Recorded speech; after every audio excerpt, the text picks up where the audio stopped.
Yeah. We had a hockey score, by the way, last night. Oh God. How Oh bad? Did you man. fall asleep during that game? Because I almost did. I almost did. I was like inches away from falling asleep, and it wasn't just Oh, a Christmas food coma. I ate way too much Chex Mix and crap. I love a good ooh. homemade Chex Mix. I'll Do you tell you what, I you could. want what's a good snack? Woo! You want what's a What's good, that? really good snack? Goldfish and raisins. Oh, all right, all right. The first part of that, I couldn't agree more. Goldfish are awesome, but we are here now. Raisins, no, thank you, sir. I'm Craisins. sorry. How about crainberry raisins? How about those? Those are The good. craisins, no way, man. Really? No You're not a way. raisin guy? No, I'm not a raisin guy. You put Don't blame something you. out in the sun and you're just like, oh, let it turn a little bit and Let get it all rot wrinkly. It's more. delicious. Oh, jeez. Do I you I like used to dried fruit? have. Do you like dried fruit? I do every now and then, but I do love. Back when I was, very early on when I was living here, living by myself, my go-to broke boy snack was raisins and goldfish, and then my broke boy Salty meal. sweet. It was good. It was Yeah. addicting as shit because, and then my broke boy meal for a while was sweet potatoes, onions, frozen spinach, and eggs all mixed together in a pan with a slice of cheese on it. It was fantastic. It was All right. delightful. Most of that I can get down on. I think that sounds pretty good, It actually. was good. It was really good. But that's why I was consuming that along with some popcorn last night because I was Mm, trying to stay awake, but it was yeah. so bad. But Yeah. It's terrible. it was because. Oh, we can blame the rain. We can blame a lot of things. It was And two Gino defense. did. Gino did a little bit after the He game. did. Did you hear him? He He goes, did. "Oh, Yes, he did. the Bears dialed up the rain at the right time because the reporter there was asking him like, oh, Oh God. what did the Bears defense do to keep you out of the end zone?" He's like, "Oh, they dialed up the rain at the correct time." Then he was complimentary. He was complimentary to the Bears. Like, come on, Gino. It was just bad. It was just bad. Now weather was a factor. There's no denying weather was a factor, but they didn't push the ball down the field at all. Hold that Um, thought. You know what the game reminded me of? What you have done has made God very unhappy. yeah. It reminded me. Do you remember that game that I think it was, I can't remember who it was against, but Belichick was still coaching the Patriots. And he just was like, we're going to run the ball until they can't stop it. And it was a game plan from like 1946. And he just kept running the ball repeatedly. And he Oh, won the game, but it was like a sloppy game. I think it was against like the Browns or something. probably. But I remember. I remember like speaking of stopping the run, you can't stop the run. What was it like 2006 where the Colts were in the Super Bowl?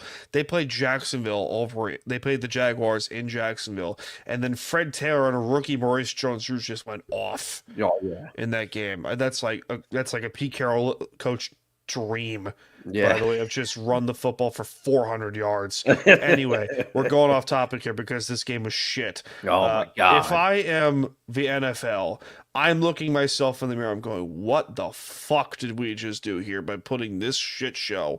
Yeah. Granted, Thursday Night Football as a whole needs to go, but I would say now I've talked about it. I've talked about it on NCR, but I still say this: if we keep Thursday Night Football, because let's be honest, nobody's going to walk away from the money. Amazon paid to have it; it's a big thing. But no Thursday unfortunately, Night Football until Week 10. Week 10 is I when you can agree with you. start the You know what? when you can start the Thursday Night Football. I agree with you on that. But you know what? That's not a bad idea. That's really not a bad idea at all. I second that idea. Yeah, because by then, look at the quality. Last night's bag of shit notwithstanding, the quality of Thursday night football games has generally gone up the later into the season that you get. Weirdly Because people enough. are used to it. So we have like a couple Thursday night football games before Thanksgiving, and then hey, Thanksgiving happens and teams play on Thursday anyway, and we're off to the races by then. You know. Yeah, I looked at this game. I texted you this. I said somehow, some way, the Seahawks are going to lose this game. Yeah, yeah, It no, was later in the game too. I thought it too, and I said to you, and I think that all of us would agree, which we may as well just rename this podcast to Seahawks Sessions with Kevin, because I think Kevin is always here with us live. But I gotta rephrase. I gotta rebuild the board yeah. to somehow get his ass on here. Oh yeah, We gotta start a group chat with his ass. we'll definitely Yeah, make that happen. we'll figure it out. But it's the thing is like that game. I said to you, if it was any other team other than the Bears, the Seahawks lose this game. Correct. That's how bad they played. That Yes. And it was so weird too, because in the beginning they looked great. That first drive, they didn't convert to a touchdown, but they opened with that field goal and they drove the ball up and down the field. But this has been one of the bugaboos of this team the entire season. They're great between the 20s, and then for whatever reason you hit the red zone and it's like a mental block. But man, patience, people. Yeah, please. But if the team that played the Vikings showed up for this game, we'd have blown the Bears off the field. Absolutely. The silver lining of this game, and really the only headline for me, at least the defense played as well as they have played in recent memory. And people could say it was against Caleb Williams all you want, and whatever stuff. He's still learning. You still have to stop the other team. They shot themselves in the foot with some penalties. I have them detailed in my notebook, but I got to let you talk. But the big thing is Zach Charbonnet looked great early. Yes, and he did. They seemingly went away from him a little bit, maybe to try to diversify the game plan so that the Bears just didn't know that the run was coming every single play. But I mean, he was averaging, especially early in that game, he was averaging more than 5 yards a carry. Which, yes, if you're getting 5 yards a carry or better, 2 runs and it's a first down. So I mean, he looked and on a couple of the runs, and especially the screen pass, which they emphasize the screen game because of the weather, and they kept it short passes. When Charbonnet caught the ball out of the backfield, a couple times he looked like he was shot out of the cannon. Zach Charbonnet filling in for Kenneth Walker, he showed that he can fill the shoes. He's shown it this season, but now that we know that K9's out for the season, Charbonnet is going to have to come up big in any future games. For this, you know who he reminds me of a little bit? Do you remember Shane Vereen? Yeah, I remember. He reminds me of a bigger Shane Vereen a little bit. Mm-hmm. Okay, he has the feet of Shane Vereen, but he's bigger than him. Yeah. Which he's is nice. Bigger, and he can bang it up the middle a little bit. Yes, and he can catch the ball in the backfield. He really can. Mm-hmm. And I like the way they got Kenny McIntosh involved, because for 2 years we've been screaming to get Kenny McIntosh involved because that kid could run. Yeah, he could sprint. He had a nice 25-yard pickup or so. 25, 26 yards. I mean, and the reason that sticks out should show you the quality that this game was last night. I mean, I almost couldn't. My friends from Virginia asked me last night. They said, "You want to play Helldivers?" I'm like, "Unfortunately," and that's exactly how I put it. I said, "Unfortunately, I'm watching the Seahawks game right now.